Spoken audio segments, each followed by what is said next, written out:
میرے نبی پاک صلی اللہ تعالیٰ علیہ وسلم نے فرمایا شعبان میرا مہینہ ہے، رمضان میرے رب کا مہینہ ہے۔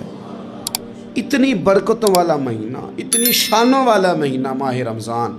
آپ نے کچھ باتوں کا بڑا ہی خیال رکھنا ہے۔ ایک تو آپ نے کوشش کرنی ہے نمازیں ذوق کے ساتھ پڑھی جائیں، یعنی ایک ہے کہ اوہو ٹانگیں نہیں اٹھ رہی اب تراویح کا ٹائم ہے، نہ اس میں کجی ہے، اس میں تھوڑا سا ذوق کی کمزوری ہے۔ اٹھنا ہے تو شوق سے اٹھنا ہے، بھاگ کے اٹھنا ہے۔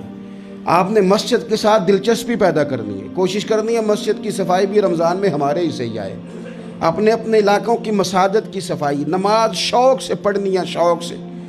آپ نے رمضان المبارک میں کوشش کرنی ہے کہ آپ یہ کہیں کہ زیادہ سے زیادہ میں دوسروں کو نواز سکوں، میں چپکے سے پہنچوں، کسی غریب تک خود سے جاؤں اور رمضان سے پہلے جاؤں، تاکہ وہ پہلا روزہ جو اس نے رکھنا ہے وہ اسی لنگر سے رکھے جو میرے حصے میں آئے، اور اس کو اپنا موسم سمجھیں جس کی وجہ سے اللہ آپ کو ثواب دے رہا ہے، اس کو موسم سمجھیں جس کی وجہ سے اجر مل رہا ہے۔ اور کوشش کریں کسی کو کپڑا جوڑا سوٹ دینا ہے، کسی طالب علم کو، امام مسجد کو، کسی غریب کو، کسی بوڑھی اماں کو، اپنے کسی چچا کو، اپنے دادا کو تحفہ دینا ہے تو وہ بھی شروع رمضان میں دے، تاکہ وہ آسانی سے سلا لے، سلا کے پہن لے۔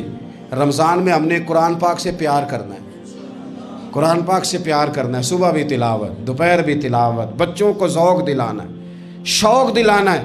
ہم نے قرآن مجید رمضان شریف میں تراویح میں ذوق سے سننا ہے، کھڑے ہونا ہے۔ پھر رمضان المبارک کے اندر احساس ہم نے بہت زیادہ پیدا کرنا ہے۔ ہم نے دیکھنا ہے کہ میں کس جگہ میری ضرورت ہے، میں کس طرح کر کے کام آ سکتا ہوں، وہاں اپنی خدمات کو پیش کرنا ہے۔ پھر اس سے آگے آپ بڑھیں گے۔ رمضان شریف کے اندر سحری میں اٹھنا تو ہے نا جی، دہی لینے بھی جانا پڑتا ہے، دودھ لینے بھی کئی دفعہ جانا پڑتا ہے، تو اٹھنا تو ہے۔ تو ایسا نہ کریں کہ 10 منٹ پہلے اٹھیں، اٹھ کے پہلے تہجد کی نماز پڑھیں، وہ نماز جس کے بارے میں میرے نبی پاک علیہ السلام نے فرمایا جب بندہ تہجد کے لیے کھڑا ہوتا ہے تو رب اسے دیکھ کے مسکراتا ہے، جو اس کی شان کے لائق۔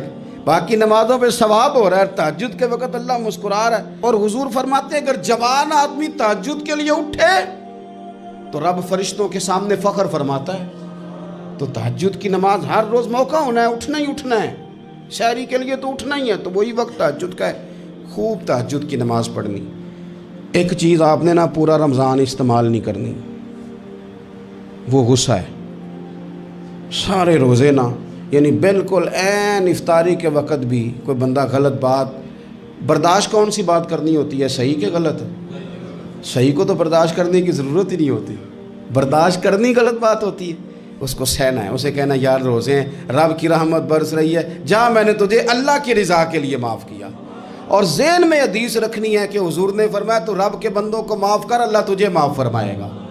رمضان شریف میں اور سعادت کے ساتھ اور پیار کے ساتھ، اور غیبت نہیں کرنی کسی کی بھی، کسی ادارے کی نہیں، کسی بندے کی نہیں، غیبت نہیں کرنی۔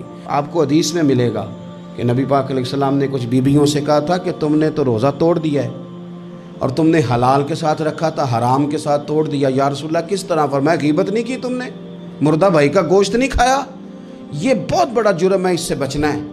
موبائل کم استعمال کرنا ہے، اور مہربانی کریں کم خبریں دیکھیں، جو خبریں عورتیں پڑھتی ہیں ان خبروں سے بھی پرہیز کریں۔